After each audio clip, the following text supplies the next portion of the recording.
Live mula sa CLTV 36 Studio. CLTV 36 News. Maya Pabengi, Pampanga, magandang gabi, Central Luzon. Ako po si JM De Jesus at oras na para sa mga maiinit na balitang Central Luzon ngayong Huwebes, April 24. Mga opisyal ng Pampanga, todo suporta sa alyansa para sa bagong Pilipinas.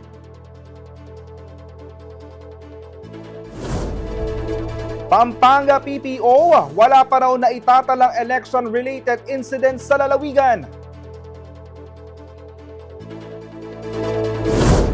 Pambansang kamao, hihirit ng isa pang round sa Senado.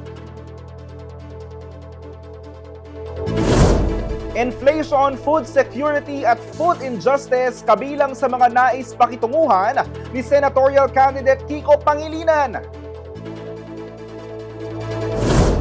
At kabutihan at pagiging simple ni Pope Francis, inalala ng isang Kapampangan priest sa Roma.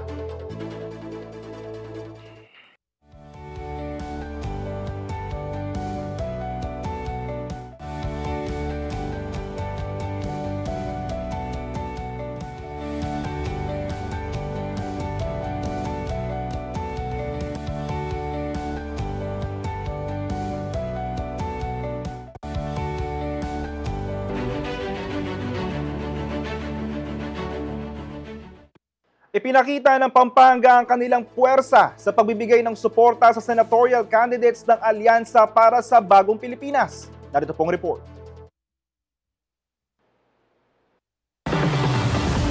Nagpamalas ng buong suporta ang mga opisyal ng Pampanga sa senatorial slate ng Administrasyong Marcos Jr. sa ginanap na mga campaign rally nitong Miyerkules, April 23, 2025. Dumating sa kampanyahan ng mga miyembro ng Alyansa ng Bagong Pilipinas na sina Benher Abalos, Pia Cayetano, Tito Soto, Manny Pacquiao, Erwin Tulfo, Francis Tolentino, Abby Binay, Bong Revilla, Camille Villar at Lito Lapid.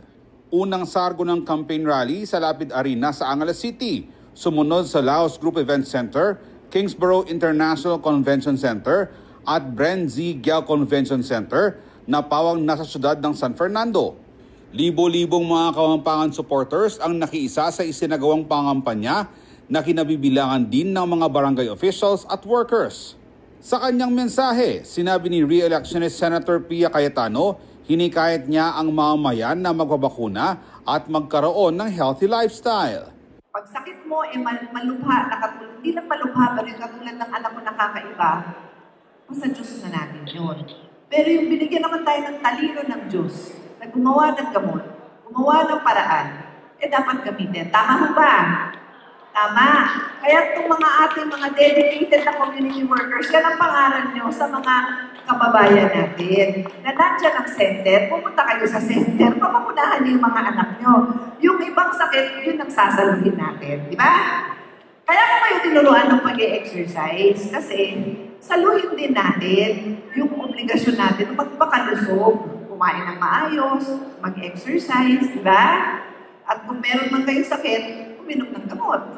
Inihayag naman ni Senatorial candidate Camille Villar na inspirasyon sa kanya ang magandang panggobyerno ni Governor Dennis Delta Pineda at Vice Governor Lilian Nanay Pineda. Talagang hinahangaan po sila ng pamilya Villar, ng aking pong papa na si Senator Manny, si Senator Cynthia, si Senator Mark, dahil po sa kanilang pagserbisyo sa kanilang lalawigan. At nakikiisa po kami sa kanila, tumutulong po kami para lalo po mas gumanda ang Pampanga. Kung ano man yung mga pangarap nila para sa ating lalawigan, ay tutulong po kami para makamit natin yon. Dahil talaga namang naiintindihan nila ang pangangailangan po ninyong lahat.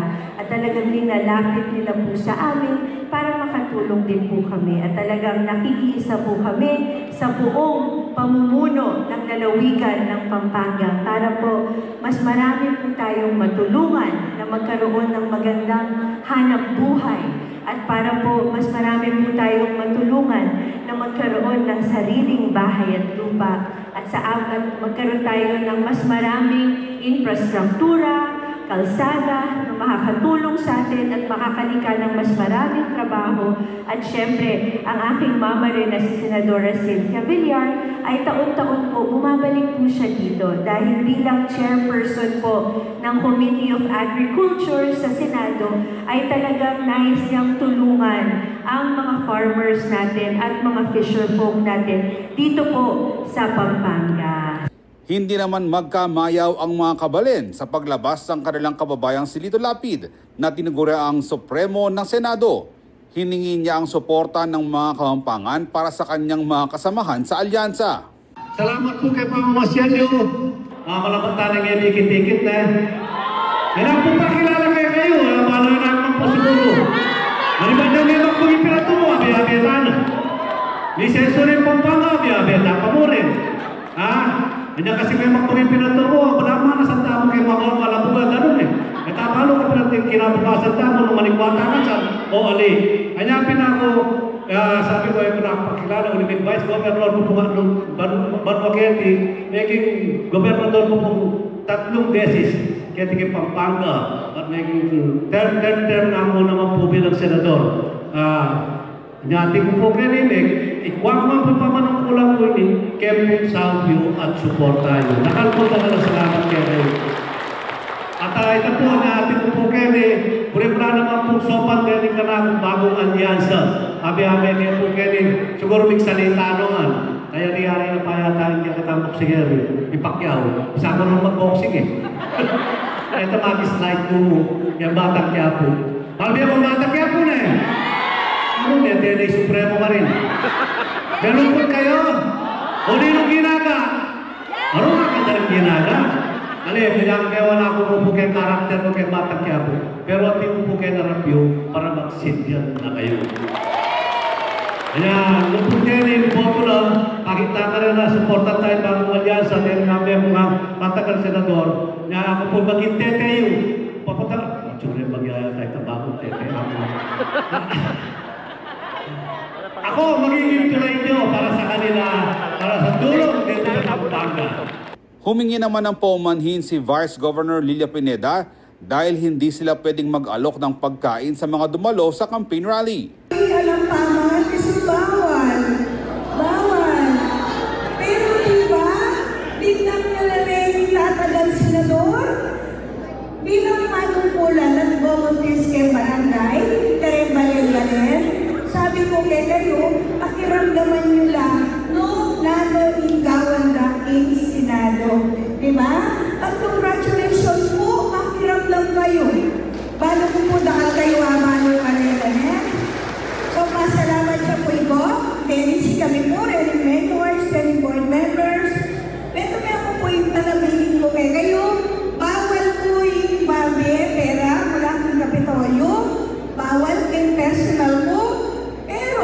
Tumating kayo po hospital bill, punta ko po kayo ng lalamig Kapitolyo at yung pong sumawag kayo na rin hospital bill nyo. Punta ka na sa lahat. Bye! Nagtapos ang campaign sortie sa Brenzy Giao Convention Center kung saan itinaas ng mag-inang Pineda kasama ng mga mayors at iba pang mga opisyal ang kamay ng alyansa ng Bagong Pilipinas senatorial candidates. Ako si Jody Dizon Mercado para sa CLTV 36 News. Samantala, susubok muli sa politika si dating Senador Manny Pacquiao sa darating na halalan. Alamin ang kanyang mga programa sa ulat na ito. Muling sasabak sa panibagong laban ang tanging 8th Division World Boxing Champion Manny Pacquiao. Pero ngayon, imbes na lona, pwesto sa Senado ang nais siyang muling maipanalo. Si Pacquiao ay kabilang sa administration ticket na alyansa ng Bagong Pilipinas na nangampanya sa Pampanga nitong Miyerkules, April 23, 2025. Matapos ang unang termino sa Senado noong 2022, bigo si Pacquiao sa kanyang pagtakbo bilang presidente ng bansa. Ngayon, susubok siyang muli sa mataas na kapulungan. Ang tinaguriang pambansang kamao at ninong ng bayan, isusulong raw sa Senado ang pagkakaroon ng pabahay para sa mga mahihirap. Masaya po ako na ipagpatuloy yung pagbibigay ko ng libreng pabahay sa mga samayan Pilipino. Marami na po ako nabigyan ng pabahay. Kung marapati ninyo na pagpatuloy ko pagservisyo ko at pagbigay ng libreng pabahay at saka scholarship at sustainable livelihood sa ating mga kababayan. Yun po, ginagawa ko na po yan sa Sarangani and Jinsan. Pag nagawi po kayo ng Jinsan and Sarangani, pasalan nyo po yung mga Pacman Village na pinagawa ko. Libre po yun, walang bayad.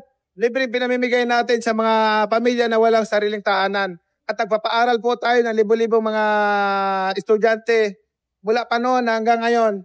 At salamat at maraming naging nakapagtapos sa pag-aaral nila dahil sa ating scholarship. And marami tayong nabigyan ng mga pamilya na pabahay.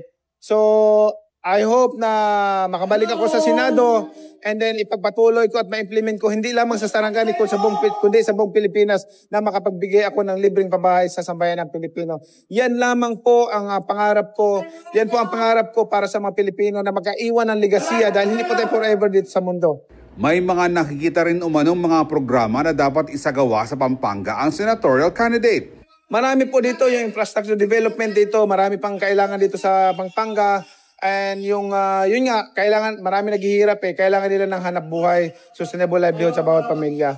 And marami ring mga wala tahanan dito sa Pampanga, so kailangan nila ng Hindi rin mawawala ang mga adhikaing pampalakasan na kanyang isusulong sa Senado. Sa pagdating sa sports, all-out support tayo dyan. Kaya mayroon tayong MPBL, mayroon tayong MPBL Interbarangay, at saka may volleyball tayo. Iba-ibang sports ang sinusuportahan natin dahil yan ang tanging paraan para mahubog natin yung mga young generation para hindi sila mapunta sa bisyo. Ako si Jody Dizon Mercado para sa CLTV 36 News. May inihabilin raw si last termer Senator Cynthia Villar sa kanyang anak na si Camille na tumatakbo para makapwesto sa mataas na kapulungan. Ayon sa nakababatang Villar, edukasyon din ang kanyang tututukan, gayon din ang kapakanan ng bawat pamilya. Nagbabalik si Jody Dizon Mercado. Tiniyak ni Senatorial Candidate Camille Villar na ipagpapatuloy niyang nasimulan ng kanyang mga kaanak na nauna ng nailuklok ng taong bayan sa mataas na kapulungan. Huling termino na ni Senator Cynthia Villar sa Senado habang naihalal sa Senate si Mark Villar noong 2022. Hawak ng nakatatandang Villar ang Committee on Agriculture habang dating DPWH Secretary si Mark. Ipapagpatuloy muna natin yung mga nasimulan na ng aming pamilya. Katulad ng agrikultura, talagang binilin sa akin yan ni Senadora Cynthia na kung pagpapalain ay talagang ipagpatuloy ang pagtulong sa ating sektor ng agrikultura dahil naglilikayan ng maraming trabaho at syempre yung tulong sa ating mga mangingisda at magsasaka. So malapit talaga yan sa puso ko, lalong-lalo na yung pamilya ng lola ko, puro kami mangingisda. So, napakahalaga po yan sa atin. So, ipapagpatuloy po natin yan. At alam naman natin ang kahalagahan ng infrastruktura, hindi lang for economic development, kung hindi to give jobs rin. So, ipapagpatuloy natin yan. Mahalaga raw na matutukan ng edukasyon at kapakanan ng pamilya. Naniniwala ko na importante po ang edukasyon, ang pagtulong sa ating mga ina at mga nangangailangan. So, yung mga kailangan po natin para sa ating mga tahanan, yan po tututukan natin para siguraduhin na lahat ng pamilyang Pilipino may hanap buhay at may bahay. You're correct, infrastructure, additional classrooms, syempre, and syempre access to as many students as possible. So kailangan natin ng mga scholarships, pero dapat tingnan din natin yung mga tinuturo natin. For example, kailangan talaga sa kolehiyo or even sa high school para maging ready para sa trabaho ang ating mga kabataan or ating mga workforce, there should be emphasis on technology. Dapat mabigyan natin ng mga tablets ang ating mga estudyante in one way or another. Kasi ang mundo natin ngayon is heavily digitalized. So how can we work kung hindi natin matuturuan, di ba? Kailangan din umanong maengganyo ang mga kabataan sa mga inobasyon at teknolohiya sa iba't ibang industriya. For example, sa farming, ang average age ng farmers natin, 56 or 57 years old. So, kailangan mahikayat or maengganyo natin yung susunod na henerasyon na mag-participate din sa agriculture instead of maghanap ng trabaho sa iba. Paano natin gagawin yun? Una, kailangan ituro natin yung mga innovation, yung mga magandang nagagawa ngayon sa agrikultura na nakikita natin sa iba't ibang bansa.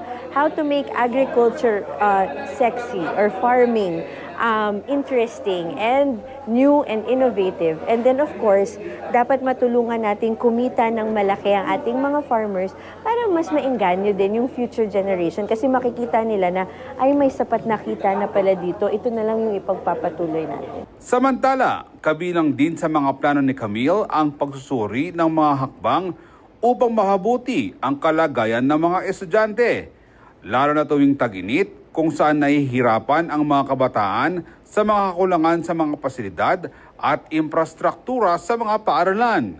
Para po sa akin, dapat pag-aralan natin yan. Hindi naman open ako sa lahat ng solusyon that can make our educational system better. Pero kasi when it comes to our educational system, because parang nasa sayo, nasa kamay mo ang isang buong henerasyon, buhay yan ng mga estudyante. So dapat kung ano man ang maging desisyon natin, ay hindi tayo padalos-dalos. Kasi di ba nakikita natin may mga problema yung K-12. Pag kasi gumawa tayo ng desisyon na parang hindi na pag-isipan ng mabuti, ang impact niyan ay nasa buhay ng mga estudyante. So dapat talaga suriin natin yan ang mas mabuti. Okay. Ako si Jody Dizon Mercado para sa CLTV 36 News. Manatili nakatutok para sa iba pang balita ngayong araw.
Nagbabalik ang CLTV 36 News habang papalapit ang halalan, puspusan na ang pagbabantay ng mga otoridad para matiyak ang kaayusan at seguridad ng publiko. Dito sa Dalawigan, may nakadeploy ng humigit kumulang 1,700 na pulis ayon sa Pampanga Police Provincial Office. May detalye si Lian Nakadilaw. Kulang isang buwan na lamang bago ang tinaguriang Judgment Day, ang pagpili sa mga bagong opisyales na mamumuno at uupo sa iba't ibang posisyon sa gobyerno.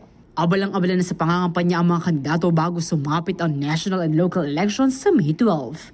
Iba't ibang estratehiya ang kanilang ginagamit para makaakit ng boto. House-to-house campaigns, libreng konsyerto, motorcade, caucus at iba pa. Kaugnay nito, mahigpit na rin ang pagbabantay ng Pampanga Police Provincial Office sa PPO, katuwang ang Commission on Elections o COMELEC at iba pang ahensya upang masiguro ang ligtas at mapayapang halalan.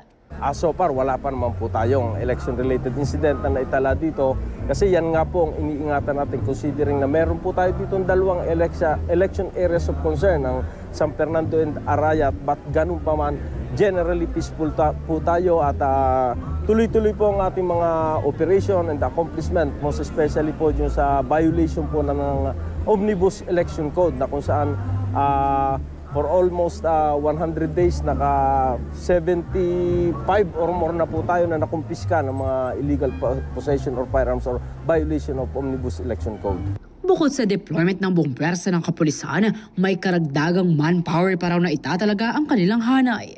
Ang ngayong election po, almost lahat po ng tao namin, considering ang Pampanga Police Provincial Office po is mayroon po tayong 1,678 na personnel, pero nag-augment pa po ang ating regional director para po matulungan yung ating po mga units na nasa baba. Kaya almost more or less 1,700 po ang i-deploy namin lahat dito po sa election period na darating. Tiniyak din ng kapulisan na sinusunod nila ang mga alituntunin ng tamang operasyon, alinsunod sa mga tagubilin ng pamunuan ng PNP. At sa guidance din po ng ating regional director na Police Brigadier General Jean Pajardo, and of course sa ating pong mahal na Chief PNP, Police General Francisco Marbil, na palagi po niyang pinapaalalahanan na lalo na po sa operation natin na sumunod po sa police operational procedure. Lahat po ng ating mga, kaya lagi po natin kinakaskade sa ating kapulisan, even to the lowest rank, yung pagiging magalang, courteous, at saka pag nag-conduct po ng operation is dapat po nakabase lagi sa police operational procedure. Samantala, patuloy naman ang paalala ng pulisya sa mga kandidato na sundin ang guidelines ng COMELEC dahil hindi raw sila mag-aatubiling hulihin ang sinumang lalabag. Liana Calilaw, CLTV 36 News. Kilala si Senatorial Candidate Kiko Pangilinan sa kanyang mga adhikain para sa sektor ng agrikultura. Sa kanyang laban para makabalik sa Senado, bit-bit niya ang hangaring tugunan ang inflation, food security, gayon din ang food injustice. Narito pong report.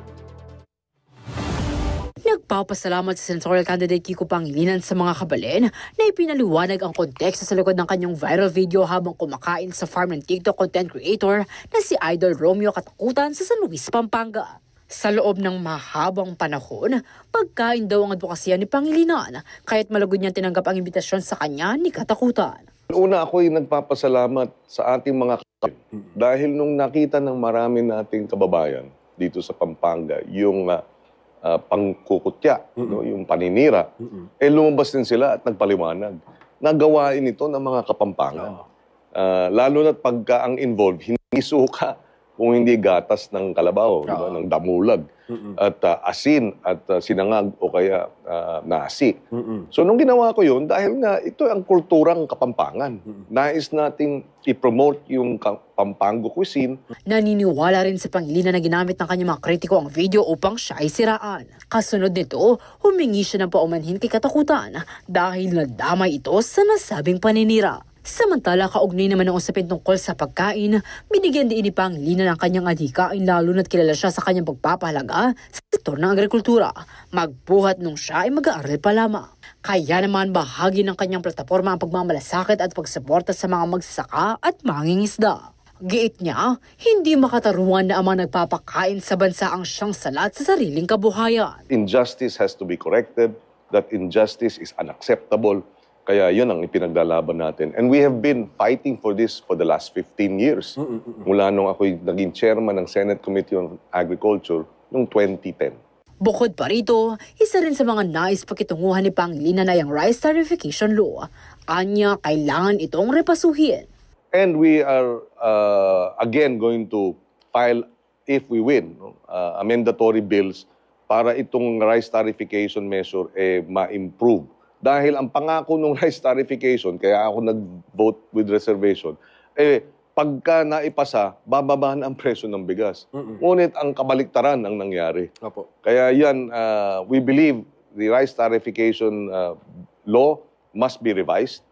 We must include more powers for the NFA na mag-intervene. Pero, kailangan kwentas klaras. Yung ginawa nating reform sa NFA noon, hindi lang dapat NFA Council resolution. Dapat daw isama sa batas ang pagiging transparent ng importasyon, pag-reject sa presyo kung ito'y mataas, at ang pagkakaroon ng approved budget para sa kontrata. Ibinahagi rin ng Pangilinan na kanya nagpapel sa pagpapanatili ng mababang inflation noong panahon ni former President Noynoy Aquino. Ayon sa National Economic and Development Authority o NEDA noong 2015 ay naitala sa 1.4%. Isa sa pinakamababang inflation rate sa loob ng halos 3 dekada. Liana Canilaw, CLTV 36 News.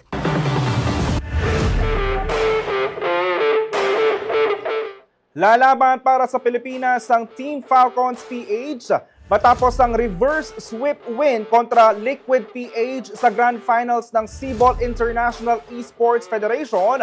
Mobile Legends Bang Bang Men's National Team Selection nitong Miyerkules, April 23. Dinomina ng Team Falcons ang Game 5 ng laban sa score na 23-5 upang selyuhan ang come from behind na panalo kontra Team Liquid. Pangungunahan ni Coach Robert Trevor Sanchez ang Falcons sa binubuo ni na Flapsy, Pandora, Carlsy, Few, Super Marco at Ogwen sa paparating na IESF MLBB World Esports Championship bilang kinatawan ng bansa.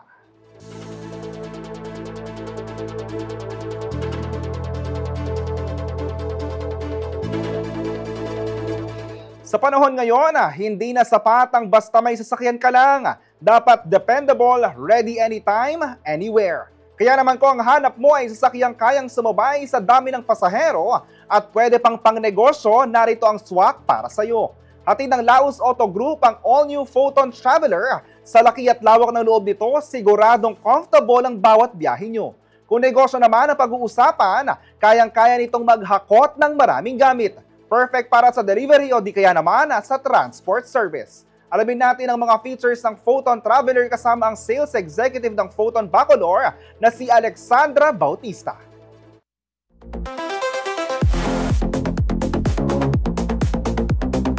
Hi, my name is Alexandra Bautista, sales executive here at Photon Bacolor, Pampanga.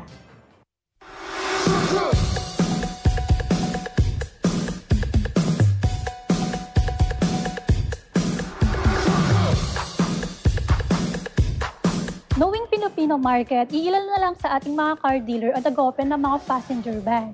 Isa na dito ang Photon. Photon Discover a Traveler X 2.0 manual transmission. And now, nandito na tayo sa harapan ng 2025 Traveler X 2.0 manual transmission. And yung logo na ating Photon. And we have a 2 hooks. At mapapansin nyo, meron siyang abang if ever gusto natin magpa-install ng mga safety features. And then yung ilaw niya, built-in LED, turn signal light, and held light with halogen multi-reflector. And meron na din siyang halogen fog lamp. Bali dito, open naman natin yung kanyang maintenance fluid. Dito nakalagay ang kanyang radiator aircon, the DOT4, the engine of the Travelers 2.0 Okan engine, 4-cylinder inline, Meted has 135 horsepower and 330 Nm of torque. Mated by 6-speed manual transmission. The side mirror is power adjust but manual mode. Ang size naman ng gulong natin is R195 R15 with alloy wheels na din siya, and then nakarim na din siya with silver tone. And the suspension ng unit natin, double wishbone and leaf spring. And braking system naman natin is dump brake and disc brake. And now, I'm gonna show you the function of the keyless entry to lock and to unlock. At the back, meron na din siyang real halogen lamp for the signal light and brake light, and meron na din siyang halogen fog lamp. And which is yung emblem natin ng Photon.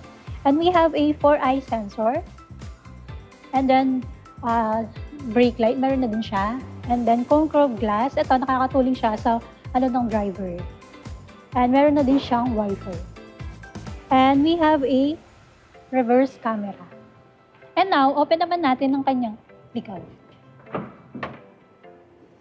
Kung mapapansin nyo, hydraulic assist na din siya. Napaka-spacious ng ating unit. Kung gusto natin gamitin pa ang ating luggage, pwede nating i-fold yung upuan. And now, nandito na tayo sa loob ng ating unit. If mapapansin nyo, napaka-spacious ng ating unit magmula sa kanyang legroom. And yung seating capacity ng ating unit, 16-seater. Dito sa loob, 13-seater. And then sa likod is 3-seater. Built-in headrest na din siya. Kaya komportable ang ating mga kliyente na sasakay dito. And built-in aircon na din siya magmula dito sa harap and then sa likod. Nandito naman tayo sa kanyang side passenger. As you can see, meron na siyang big window. And then yung kanyang panel, as you can see, para siyang leather but plastic. And with gray accent design. And then center lock na din siya for the window. Nandito na tayo sa kanyang driver's side and then yung kanyang speed manual transmission. Bali, maganda na siya kasi nandito na siya, hindi na siya dito. If ever si driver meron siyang katabi dito, hindi na siya mahihirapan. And then ito, foldable na din siya. If ever gusto natin paglagyan ng mga food like drinks, pwede din siya. If ever di naman natin siya gagamitan for the food, pwede natin siyang iangat para maupuan. Then meron na din siyang large na glove box. Ilagyan ng mga documents, like yung warranty booklet natin. Pwede din siya. And then, super spacious din ng kanyang legroom. The SRP of the unit is 1,600,000. You can avail it at 98,000 all-in down payment. If you avail the unit, you can free at Laos Group Cares Road Assistant 24/7 for 1 year and 32,500 worth of benefits and tint of Uper Essential. The warranty of the unit is 5 years warranty or 150,000 km, whichever comes for you.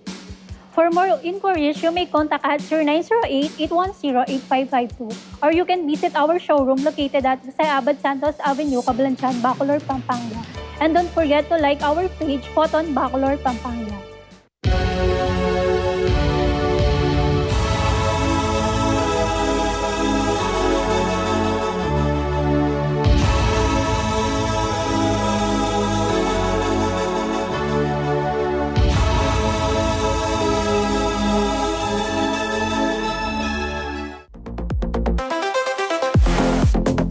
Manatili nakatutok para sa iba pang balita ngayong araw.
Nagbabalik ang CLTV 36 News sa pagpanaw ni Pope Francis sa Lolo Kiko para sa mga Pinoy. Marami ang nagdadalamhati lalo na mga Katoliko sa iba't ibang bahagi ng mundo. Kasunod ng kanyang paghimlay, isang conclave ang kailangang gawin ng College of Cardinals upang pumili ng susunod na Santo Papa. Alamin natin ang proseso sa ulat na ito.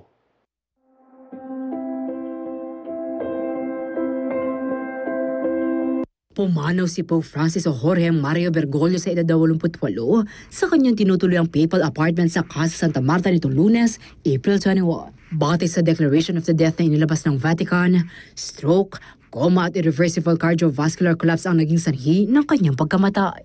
Dahil dito, nagluluksa ang mga Katoliko sa buong mundo. Ngunit sa kabila ng kanilang pagdadalamhati, ang proseso ng pagpili ng bagong Santo Papa ay kailangang magpatuloy. Isang conclave ang gagawin sa pagitan ng 15 hanggang 20 araw mula sa pagkamatay ni Pope Francis upang pumili ng susunod na manguna sa simbahang Katolika.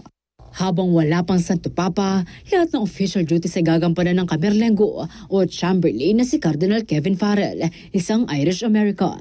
Ito ay sa loob ng interregnum o ang period mula sa pagpanaw ng Santo Papa hanggang sa pagpili ng kanyang kahalili. Matatandaan si Cardinal Farrell ang opisyal na nagkumpirma sa pagpanaw ni Pope Francis.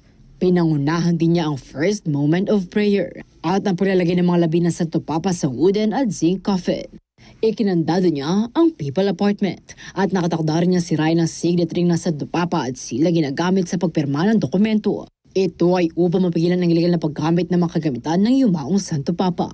Ang Camerlengo rin ang nakatalagang mag-aayos ng conclave kung saan pipiliin ang susunod na high priest. Magtitipon sa Vatican ang College of Cardinals mula sa iba't ibang dako ng mundo, partikular sa Sistine Chapel, upang pumili ng susunod na supremo ng simbahan. Sa kasalukuyan, mayroong 252 Catholic Cardinals ngunit 135 lamang ang pwedeng bumoto dahil ang mga edad 80 pataas ay sa debate lamang maaring sumali. Sa loob ng conclave, puputulin ang komunikasyon ng mga cardinals sa outside world. Walang cellphones, internet at media. Ang tanging palatandaan para sa publiko ay mga usok mula sa chimney ng chapel, bunga ng mga sinusunog na balota ng mga cardinal. Itim na usok kung wala pang napili at puti kung mayroon na.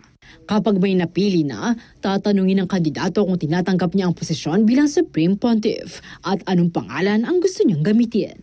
Sa mga nakalipas na panahon, umaabot ng ilang linggo o buwan ang botohan. Samantala, batay sa iba't ibang global news article, lumalabas na kasama si Cardinal Luis Antonio Tagle na inappoint ni Pope Benedict XVI bilang Cardinal noong December 2012 sa mga posibleng maging susunod na Santo Papa. Si Tagle ay sinilang noong June 21, 1957 sa Maynila. Itinalaga siya bilang Arsobispo ng Maynila noong December 2011 at nanilbihan hanggang 2019. December 2019 naman, nang itinalaga siya ni Pope Francis bilang Prefect ng Congregation for the Evangelization of Peoples, isang mahalagang posisyon sa loob ng Vatican na nangangasiwa sa mga gawaing misyonero ng simbahan sa buong mundo. Bilang malapit na kaalyado ni Pope Francis at kilala sa kanyang mapagpakumbabang pamumuno at malasakit sa mahirap, itinuturing siya ng ilang tagapanaliksik at mga observer bilang isa sa mga pinakamalakas na kandidato sa posisyon ng Supremo ng Simbahang Katolika.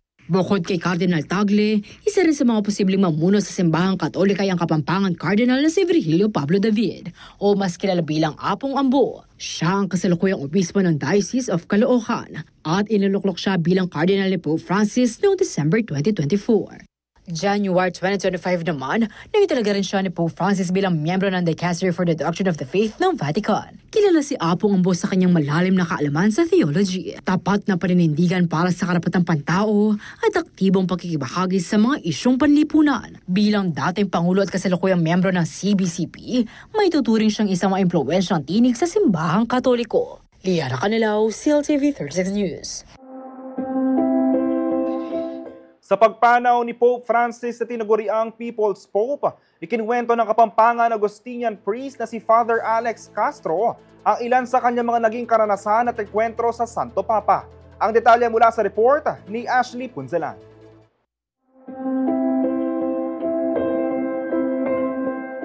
March 2013, nang maging ganap na Santo Papa si Cardinal Jorge Mario Bergoglio ng South America na mas kilala sa kanyang papal name na Pope Francis. Kilala siya sa pagiging mapagkumbaba, maawain, at higit sa lahat, sa kanyang reformist na estilo ng pamumuno sa higit 1.4 bilyong mga Katoliko sa mundo. Ngunit sa mga nakalipas na buwan, naging laman ng balita ang tungkol sa sakit at pagkaka-ospital ni Pope Francis. Bagamat naiulat na bumuti ang kanyang kondisyon, hindi rin ito nagtagal dahil nito lamang Lunes, April 21, pumanaw na si Papa Francisco sa edad na 88.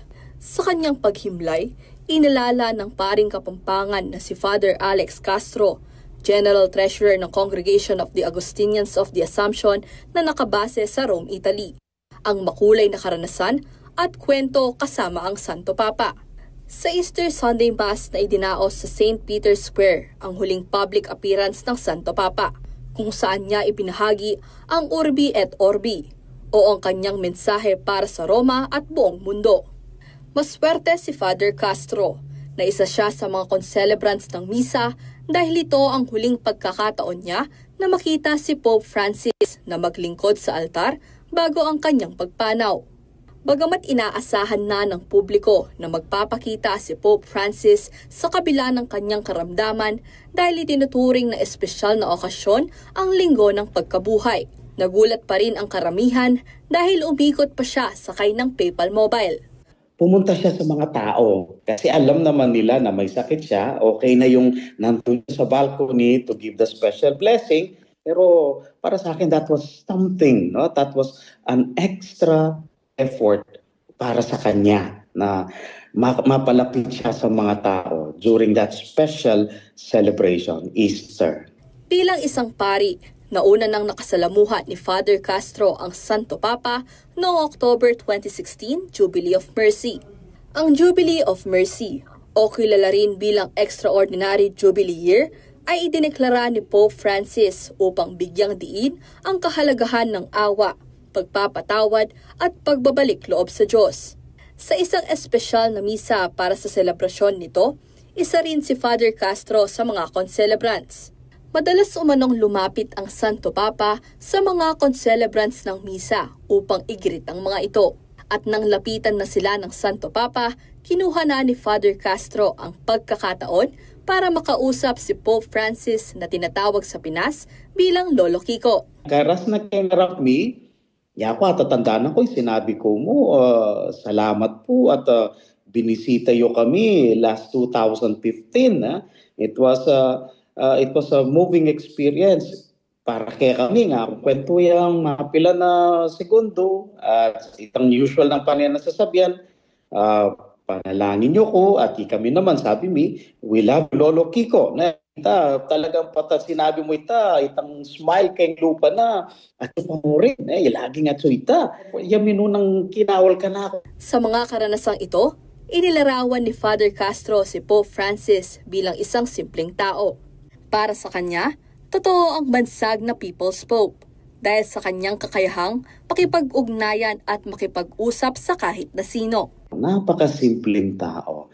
Yung bang madaling magkaroon ng conversation sa kanya. Hihinto siya kung may pagkakataon na gusto niya makipagkwento. Madaling magkaroon ng conversation sa kanya kahit na konting panahon lang. Seconds lang, no? But that was very meaningful, no? Talagang hinto siya and spend some time. Tama nga yung nababanggit nila that he's the people's pope, no? Yung talagang malapit sa tao. Isang inspirasyon umano para kay Father Castro si Pope Francis sa kanyang pagiging pari. Lalo na't siya rin umano ang Santo Papa nang siya ay maordina bilang isang ganap na pari. Masaya raw siya na maging saksi sa simpleng pamumuhay at malasakit ni Pope Francis. Para sa kanya, may tuturin niyang mabuting ehemplo ang Santo Papa sa kung paano makisalamuha at paglingkuran ang Diyos at ang sambayanan hindi lang sa mga misa kundi pati na rin sa iba pang paraan. This Pope touched our lives, no? Sa iba't ibang pagkakataon, sa iba't ibang experience. And this would be the time, no? Itong pagkakataon para balikan ang mga naituro niya sa atin. Hiling ni Father Castro na sana ay magbalik tanaw ang bawat isa sa mga mensaheng iniwan ni Pope Francis kagaya na lamang ng Laudato Si na nagtuturo sa atin tungkol sa pangangalaga sa mga likha ng Diyos. pagkakaroon ng masayang disposisyon sa buhay at ang pagkilala sa presensya ng Diyos sa ating mga kapwa. Ashley Punzalan, CLTV 36 News. Inihayag ng PSA Region 3 na bumilis ang growth rate ng Central Luzon noong 2024. Alamin ang detalye sa report ni Jody Dizon Mercado. Lumago ang ating ekonomiya dito sa Central Luzon by 6.5% for in the year 2024. So ano ba yung mga nag-contribute dito? Of course, yung number one, yung ating manufacturing industry, followed by construction, and then the wholesale and retail trade. So kaya sabi ko nga, palakpakan natin lahat ng pinagpaguran ng lahat ng government agency kasi hindi naman natin maaabot yung growth na yon kung hindi rin dun sa mga initiated programs ng different government agencies, local government units, and other stakeholders. Ito ang iniulat ni Arlene Divino, Director ng Philippine Statistics Authority Region 3 sa ginanap na 2024 Economic Performance News Conference nitong Martes, April 22. Mas mataas ito kumpara sa 6.1% growth noong 2023. Sa naturang aktibidad, simultaneous na naging pag-uulat ng lahat ng regional offices ng PSA sa bansa hinggil sa lagay ng ekonomiya sa kani-kanilang lugar. Batay sa datos na nakalap ng PSA Region 3, top 3 contributors sa 6.5% growth ay mula sa construction, manufacturing, wholesale and retail trade at repair of motor vehicles and motorcycles. Sa kabuang istruktura ng ekonomiya ng rehiyon, nananatiling nangunguna ang services sector. Sinundan ito ng industry at panghuli naman ng agriculture, forestry and fishing.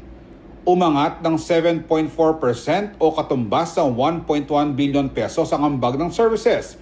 Tumaas din sa 7.3% o 1 billion pesos ang industry, habang bumaba naman sa negative 0.3% ang sektor ng agriculture, forestry, and fishing. Sunod-sunod yun, yung bagyo na yan.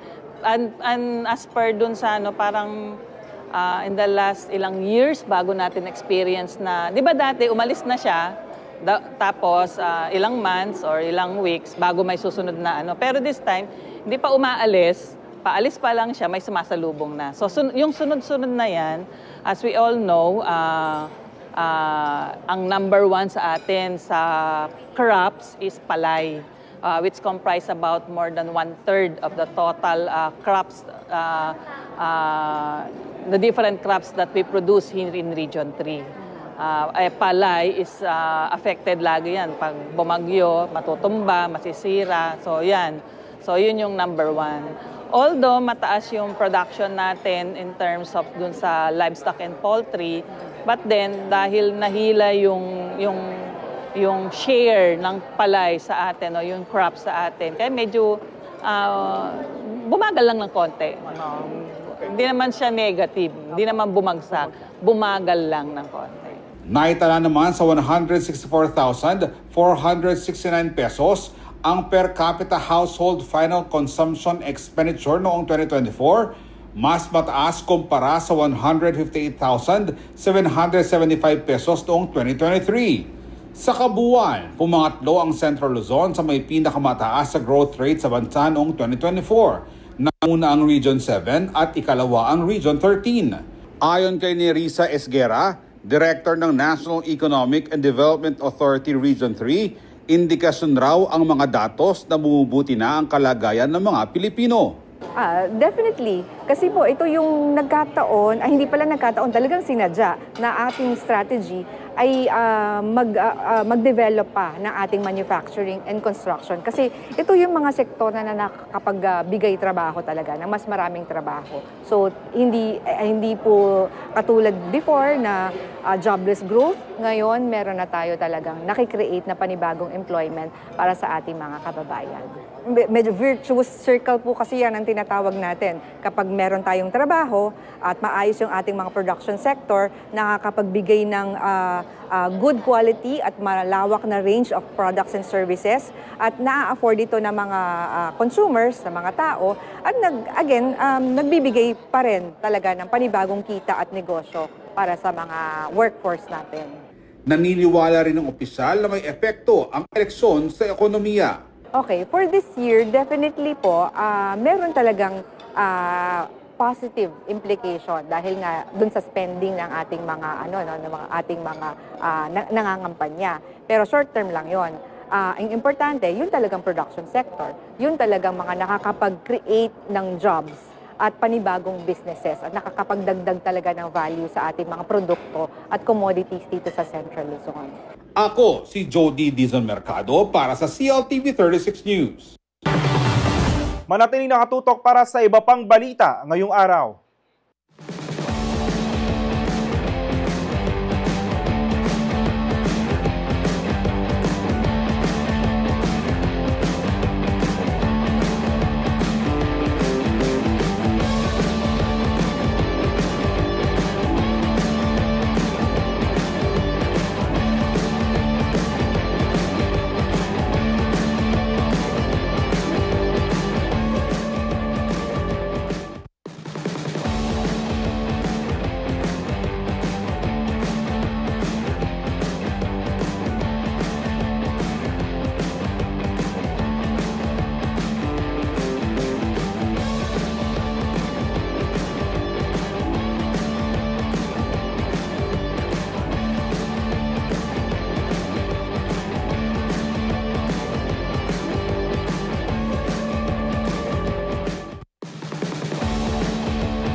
Nagbabalik ang CLTV 36 News. Opisyal na nagsimula ang 3rd Manyaman Festival ng Lalawigan ng Pampanga nitong Miyerkules, April 23.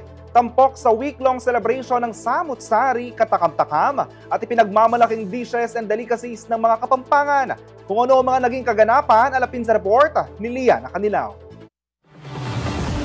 Putong babi, asadong matuwa, relyenong ema at gisang pugang panas. Ilan lamang ito sa mga Kapampangan heirloom dishes and delicacies na ibinida ng iba't ibang distrito ng Pampanga sa pagbubukas ng 3rd Manyaman Festival at Filipino Food Month celebration itong Miyerkules, April 23. Napuno ng kantahan, sayawan at kainan ng Rainwater Park, Capital Sound Mega World City of San Fernando, kung saan idinaos ang selebrasyon. Patunay daw ito na culinary capital or not, masarap ang lutong Kapampangan. That is just but an icing on the cake. Keng pusuta mo, keng isipta mo, emumuita mo, halos naman lahat. Baloda na manyaman lang magluto, manyaman yung pamangan na rin Kapampangan. O rin kaya katamong nakatagong talento, may showcase la, may dinan lang appreciation po ngening Manyaman Festival. Layo ng week-long Manyaman Festival na magtatapos sa April 29 na may tampok ang culinary identity ng lalawigan. Nabigyan din ng puwang ang mga home cooks o kusinero at kusinera na may pamalas ang kanilang galing sa pagluluto at maipasa ito sa mga susunod na henerasyon. Apil na yung hidden gems. Bang kanita ating bayo na pwersa keng pa magluto, bang lalo tang nyumaman pa magluto, ampong nyumaman pa pamangan po.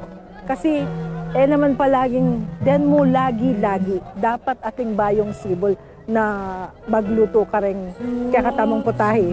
Who knows? Midinan tamong bayong putahe na likas na naman kayong Kapampangan menibat.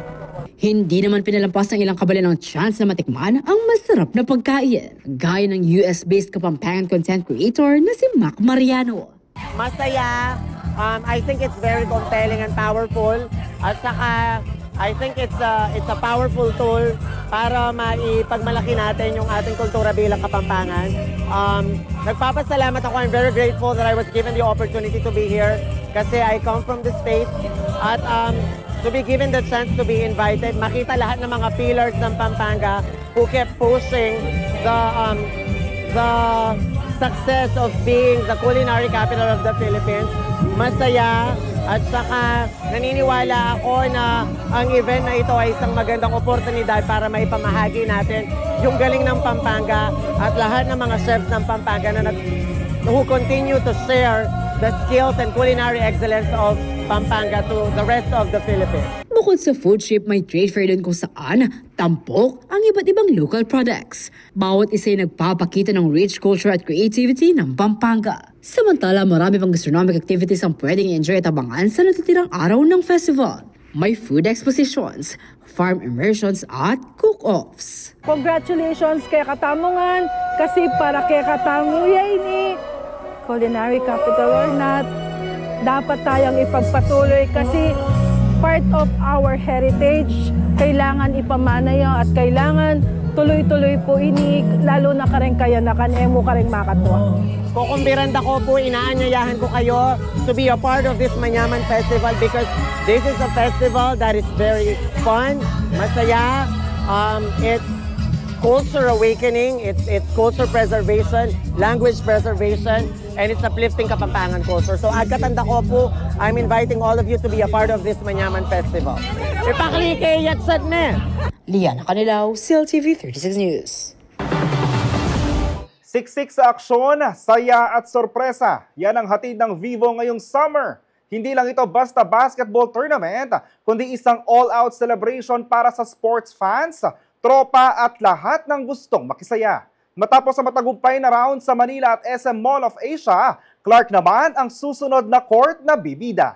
Ang buong detalye sa report ni Aisel Fernando.